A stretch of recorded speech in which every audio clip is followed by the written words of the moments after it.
That's Went insane. sat in Japanese onsen, if you know what that is. I don't. It's like an outdoor bath. Oh, okay, sure, yeah. That's like super fucking hot.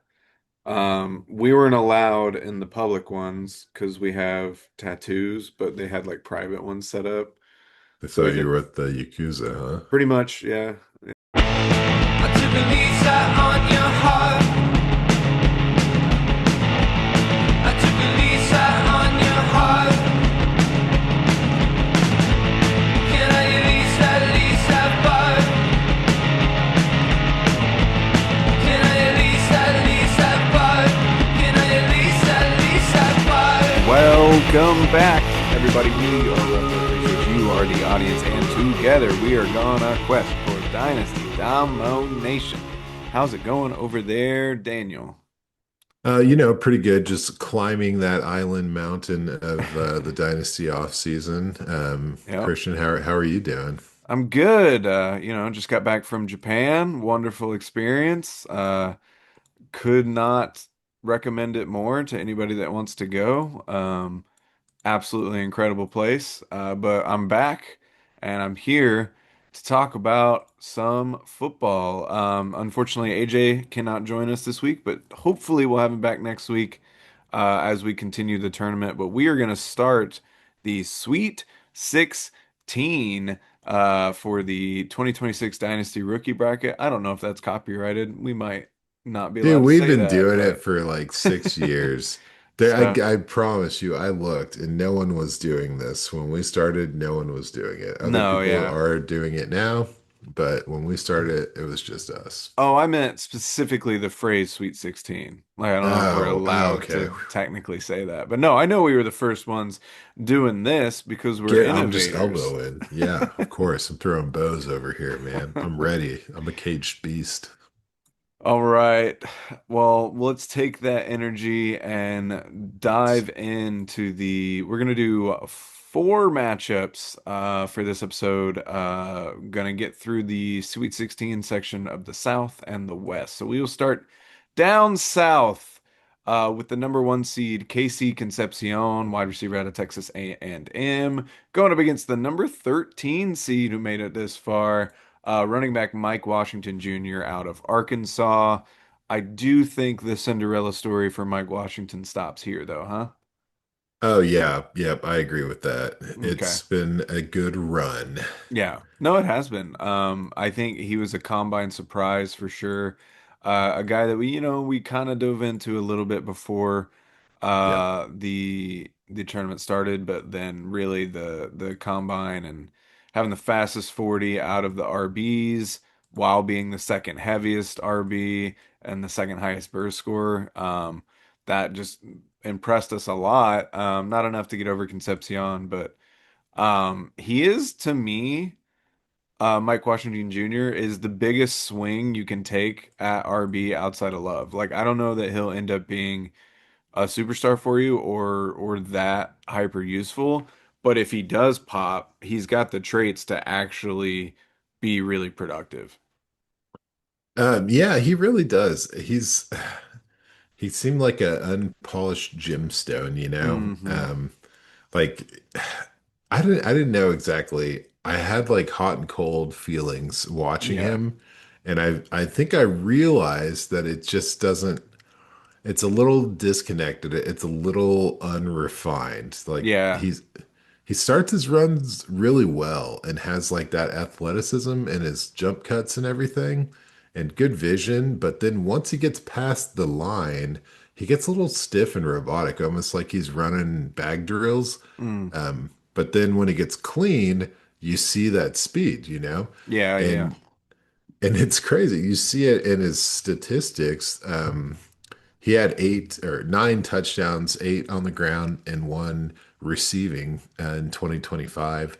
And he averaged 20 yards per Mm. touchdown. That is wild. And with a guy that size, you would think, like, put me in the red zone. But he only had three touchdowns inside the 5 yard line. You know, you don't get a high average like that by scoring a bunch of goal line. Hmm. Um, and so I'm like, where are the touchdowns, man? He had 150 carries, in 3 different seasons. And I just wanted to see more touchdowns. He had 7 touchdowns in his best year at Buffalo, and then 8 touchdowns the past 2 years.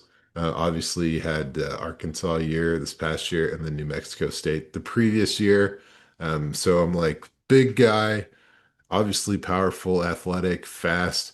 Where are the scores, man? I know Taylor Green this past year kind of interrupts that Hmm. flow, but I just want to know where's the beef, man? You come out here, you're receiving pretty well, you're running pretty well, you're fast as hell, but he just hasn't put it all together. So I do think, like you said, he could be, the biggest swing you take, and he just needs to be developed. I think he could be coached into a bell cow. Mm. But then you look like player profiler has him comped to Isaac Guerendo, Yeah. which it's like brutal, but like statistically, as far as like the athletic metrics, it's Hmm. spot on. It really is.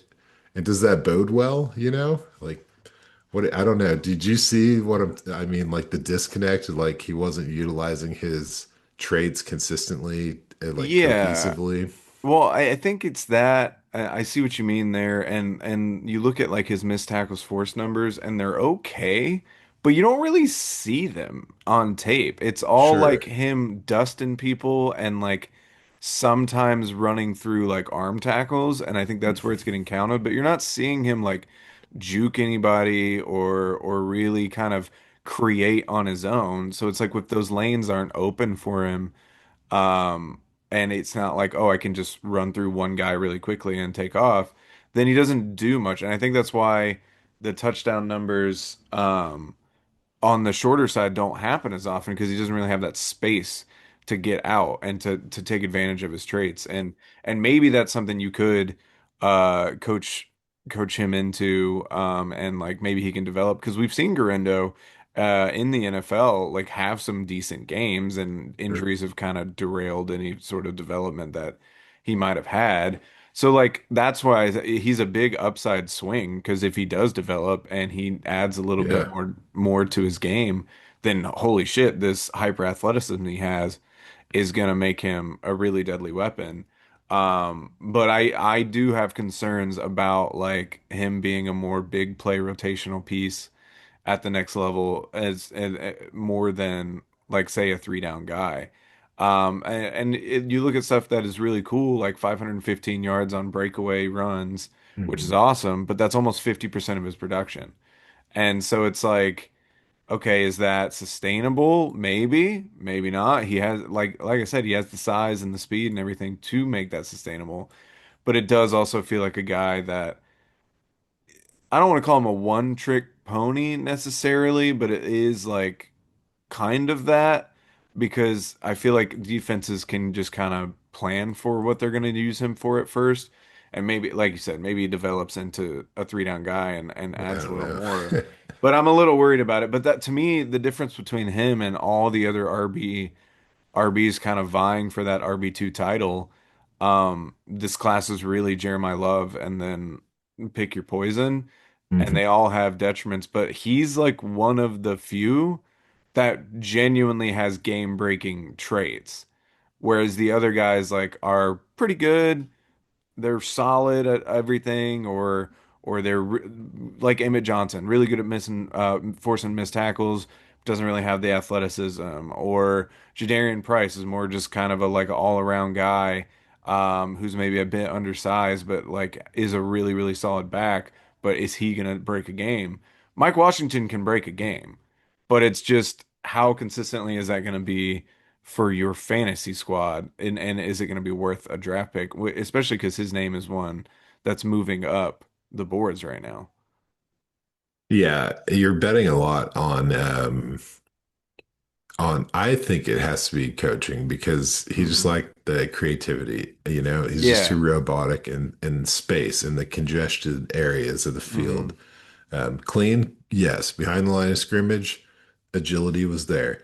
But like where it matters, where a player makes a difference, like in his own shoes, he lacked the impressive traits in that area. Hmm. The difference between a tackle for 1 yard and an 8 yard run. Like he was missing those plays. Yeah, So for sure.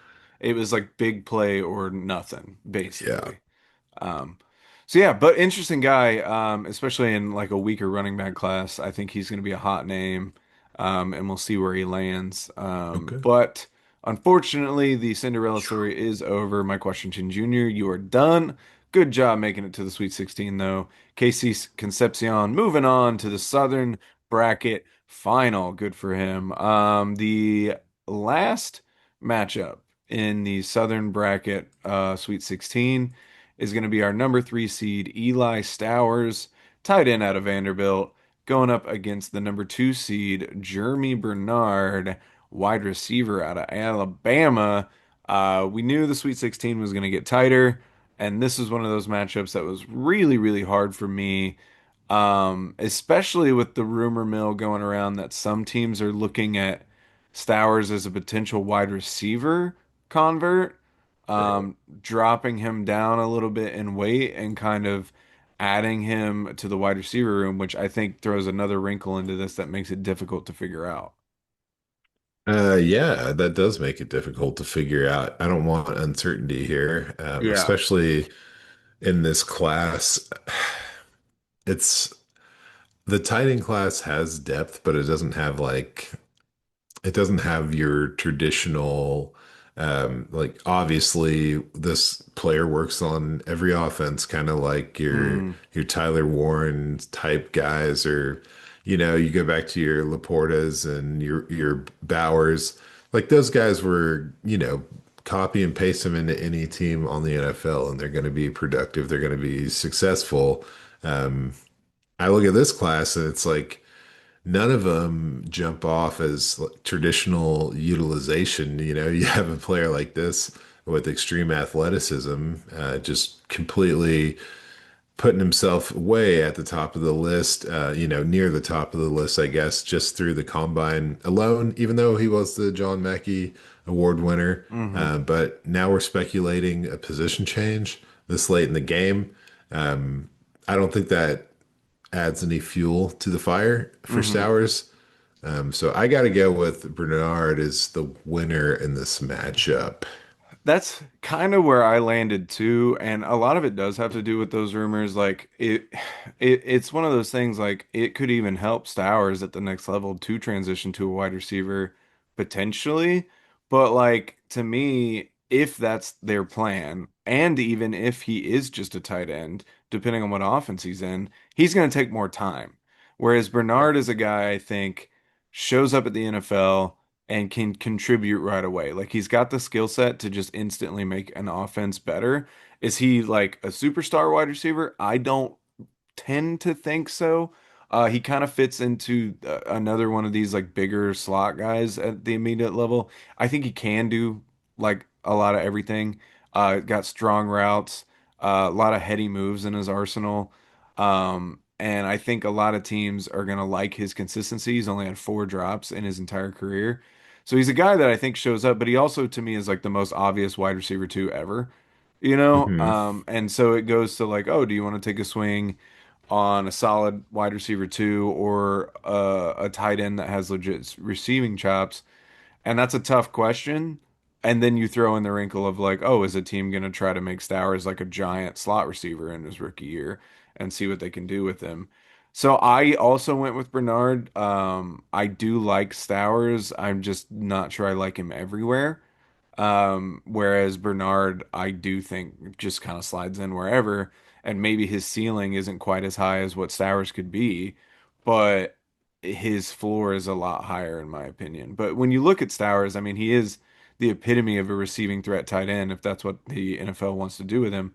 6'4", 239, so a bit on the smaller side, but he does have the 99th percentile catch radius, and he did run that 4.51. Now, I will say I don't really think that 4.5 shows up on tape very often. Like I do think he looks fast for a tight end, but I don't think he looked that fast.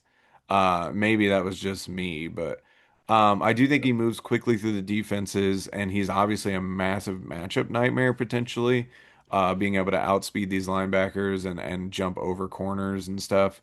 But his player profile or comparison is Mike Gesicki, which is kind of the fear, like, and I know myself, I think Mike Gesicki came out the year we did our startup draft for the Yeah, belt, I and drafted him. yeah, I was super in on Mike Gesicki, and clearly you were too. But if Stowers follows that path, that's going to be the worst thing that could really happen to him, like Gesicki's pretty much been a basically a non-factor outside of a couple games. Um, I do think Stowers might is like a potential project guy that if you have the time to wait for him, go for it. He is only 23 or going to be 23 when the season at some point during this season. So like if you like him enough, you can hang on to him, see what a team does with him, see if they try to transition him, see if they do play him at tight end. But I think in terms of like safer options, I think Bernard is the choice. Yeah, Bernard does feel safer. But looking at Stowers, like he had 769 yards, Hmm. with half of them coming after the catch. That 769, that was the leader for all tight ends in college football. Mentioned he had the John Mackey Award. He had 2.55 yards per route run. That's on par with Omar Cooper and Chris Bell. Mm. He definitely had good presence and impact. You're right. His speed didn't come through on tape, but his presence did come through. I think that he has the potential to pop as a tight end, as a receiving type tight end. He had 5 games over 100 yards in his 2 years with Vanderbilt. And you mentioned the change of position from tight end to wide receiver. He has undergone a change of position Hmm. already, Yeah. everybody. 2 years listed as primarily a quarterback before transitioning to tight end. So, Hmm. um, I think that like he had some big games. He had 12 catches versus Auburn for 122 yards, and it was crazy. They kept going to him in critical downs, and he just had success. Um, the the metrics, the vertical and the broad jump, they were off the screen, man. Like he just jumped out of this world and like right into the conversation as a, obviously one of the top two tight ends. So I think if he goes somewhere that needs receiving options, he could just, work as tight end and just not have to worry about all that other stuff. He's a little more well-rounded, I think, as a tight end, like classic feel than some of these other guys. So I don't know. I'm keeping the light on for him. I'm hearing about this position change for the first time from you, and I was pretty excited about Stowers. That's what made this matchup so difficult because I kind of am falling for Bernard a little bit as the process continues. So Yeah. this is a tough one for me, but It was very I'm tough. it's yeah. I guess a lot of the positions change stuff is what I was reading is just that people don't really believe in him as a blocker. Hmm. And you can see that with like comparing him to Kenyon Sadiq. Kenyon Sadiq was on the field for most of the run blocking snaps in for Oregon, whereas Stowers was on the field for like less than a third of them. Hmm. And so it's like one of those things like, oh, if you think he's a liability out there, then you can't really have him on the field that much. Then he's your de facto wide receiver two receiving threat. So maybe putting it because he's such a good receiver, maybe putting him at a different position and kind of taking some of that blocking work off of his plate would help. Is I guess the logic, and I could They see want that to for create the sure. next Alec Pierce. Yeah, That's what there they're you trying to do. go. I think I see the potential. I think I see the parallels. I do think somewhere like Denver would be a really good spot for him. Personally, I mean, we all know how I feel about that place and that head coach, but we have seen him take one of the greatest pure receiving threat tight ends ever and turn him into an absolute superstar for at least 4 or 5 years. So maybe he looks to do something like that again. But unfortunately, I think it's enough of red flags for us that Stowers is going to stay here, and Jeremy Bernard moves on to the Southern Championship. So the Southern Championship is going to be KC Concepcion the number one seed going up against the number two seed, Jeremy Bernard. Classic one versus two seed matchup there. So we'll pop over to the West Coast now. Okay. We'll go with our number one seed, Jordan Tyson, wide receiver out of Arizona State. And going up against the fourth seed, Kenyon Sadiq, tight end out of Good Oregon. transition. And what, yeah, what a transition to a very similar conversation where this is like even tougher It's to like the me. next level. Yeah, we just boss leveled that conversation to the next. Yeah, this it's interesting because Sadiq is far and away the tight end one. Absolutely shattered the combine, broke so many records for tight end positions. It's kind of laughable when you go back and look at it. And Jordan Tyson's like one of the most controversial wide receivers in this class, probably him and Denzel Boston in terms of some people think he's the best wide receiver in the draft and have him ranked that high. Other people don't even want him in the first round and are scared of him. And it makes a sense when you watch him because his highlights are crazy, crazy good. His route running, sometimes it's like incredible. The way he controls his body, he contorts the ball super well. But then other times it's just inconsistent. Like maddeningly so. Um, and but then you see the good plays and they're so damn good. You would put his great plays up against anybody else in this class, and you could definitely argue that they're better. But you just don't see it every single time. And then he has the most obvious red flag ever, does Jordan Tyson, and that's the injury concerns. It's pretty crazy. He's already dealt with so many injuries. But he broke out so young that somebody's going to go after him and take this on. Whereas then Kenyon Sadiq is just an athletic freak who jumps off the screen almost every single play. And his receiving chops are, oh, he almost seems like a high-end wide receiver at times. And so I don't know, this one's so tough. Like if you really love Johnson or Tyson, then I think you got to go after him because the upside is there. You just might have to bite the low end if he ends up dropping off a cliff. And then with Sadiq, it's like, okay, you could be getting like a superstar at a premium position in the tight end. That could be like a chess piece for your fantasy roster, but I don't know. It's tough because normally I would lean high end wide receiver over tight end, but this one's just a weird spot to be in. Yep, couldn't agree more. I have Tyson advancing, Okay. but it kills me because like I just don't know how I feel about Tyson at all. Yeah. Like I don't like him, but then I blink and then I love him, you know? Yeah. And the thing is, this matchup for me comes down to landing spots. Mm, mm, So the tight end landscape isn't that thirsty right now, yeah. necessarily.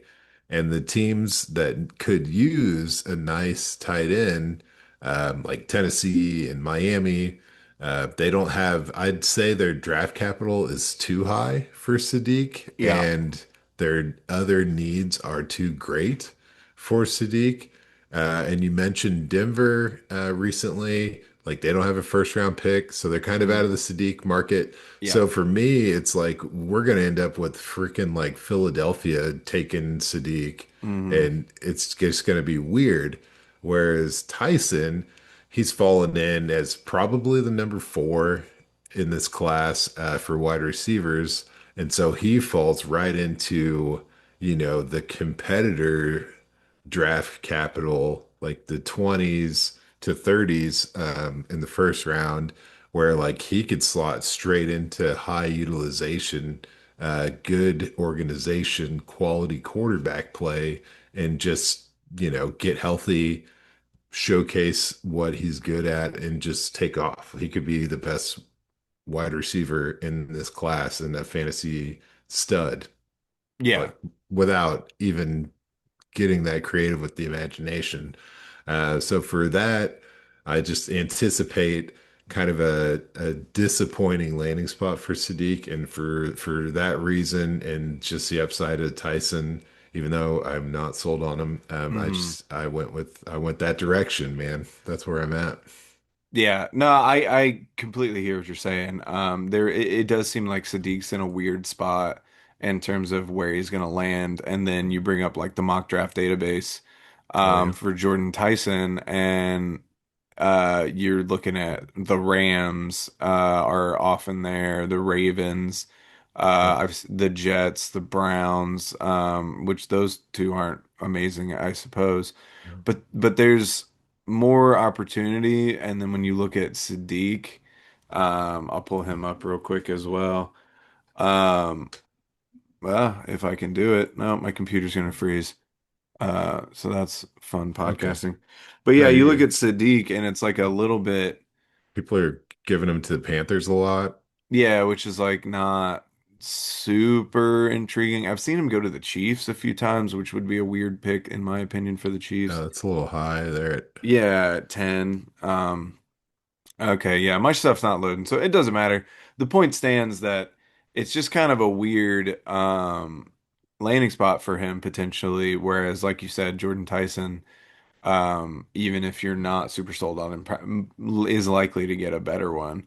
And I do think I think a team could easily sell themselves on Jordan Tyson as well, and he could go a lot higher than the four there. Oh yeah, it's mostly Panthers for Sadiq. I've Okay, seen the Bucks as yeah, well as another option, and the Ravens actually, ironically. So like those teams, the Bucks would be interesting, I suppose.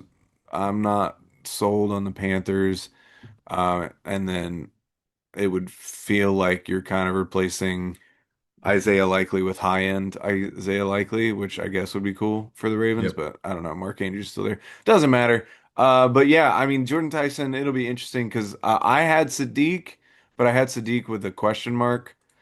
okay, Just because I didn't really know how to feel, so I'm completely fine passing Tyson through. If you had asked me before this tournament started, I definitely would have told you Tyson. So it's okay. just been a weird I don't know. The vibes on Tyson feel all over the place, whereas Sadiq has just been kind of skyrocketing ever since the combine. So, but in terms of positional value, I mean, obviously tight ends have an advantage sometimes when you have a high end one, but top receiver beats top tight end, and I think Tyson has that opportunity. So I'm good passing him through. So Jordan Tyson moves on to the West finale, and Kenyon Sadiq is done in our tournament, unfortunately. So no more tight ends. Oh, no, that's not true. Justin Jolly is still kicking around over the Oh Atlantic God, bracket. So we'll see how? how about that. So our final matchup of the Okay, Western Sweet 16, we've got the number 3 seed Denzel Boston, wide receiver out of Washington, going up against the number 2 seed Makai Lemon, wide receiver out of USC. I know you like Boston quite a bit. I yeah, thought not that much though. yeah, I was gonna say I don't think you can beat Lemon, but I will let you kind of take the reins and tell us what you like about Boston. Okay, yeah. So, uh, Boston, he's kind of had a rough ride, man. Hmm. He came, for me, in like during the college season, he was obviously he was in the top four, Hmm. um, as far as the position goes, and now he's getting elbowed out by Concepcion and Hmm. Omar Cooper, you know. Yeah. So there's some hate going his way, not like hate, but he's getting elbowed back into like the sixth range, you know. He's kind of on that Hmm. fringe within 10 spots of the end of the first, start of the second. And I think he's getting underappreciated, man. But I think that if you look at his game, the contested catches, 10 out of 13 this past year, only two drops this past year, and five drops on 200 targets throughout his college years. He's just a reliable player. He has a really good jump ball, downfield, Hmm. deep threat. And that's not the only thing that he had success with. If you look at like the depth of his targets and catches, he really had the bulk of it over the middle on short and intermediate balls, and a lot of varied success. So that's what gets me excited about him. I think a lot of people are talking about the jump ball, the deep Hmm. stuff. But it's kind of just strange because he didn't get a ton of separation.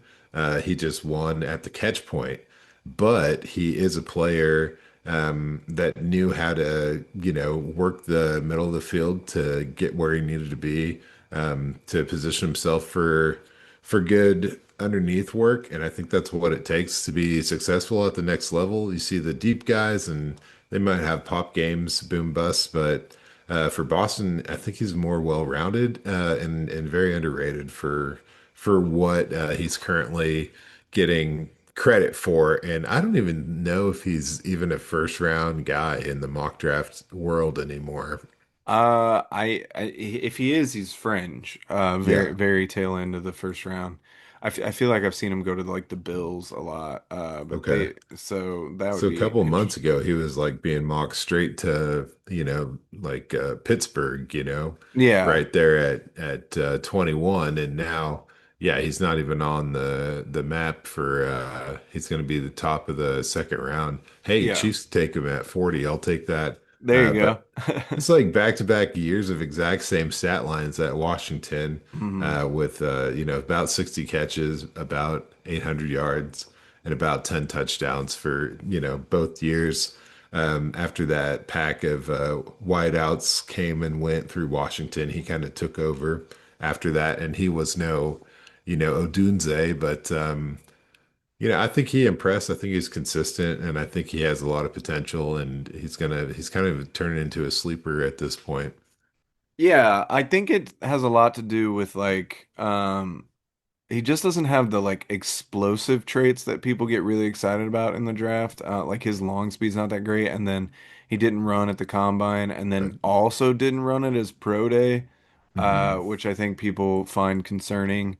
But you're right, man. I mean, what he does well, he does super well. 61% contested catches for his entire career. He attacks the ball really, really well, and uses physicality to like push defenders around after the catch. I think his contact balance is really strong. Like he's really good at just absorbing contact.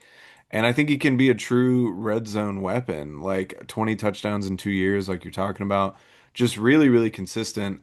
I think he kind of suffers from like Sutton syndrome, where it's Okay. like he's super consistent and good, but just not like amazing. And so people just sleep on him. But then you look at what Cortland Sutton does. I mean, I'm guilty of sleeping on Cortland Sutton. And he has really good years, really good to great years. And I think that's what people um, don't value as much, which is funny because it's like, oh, he's not going to be a top five wide receiver in the NFL fantasy world, but he could be like top 15 or top 20 almost every year, and that has its own individual value.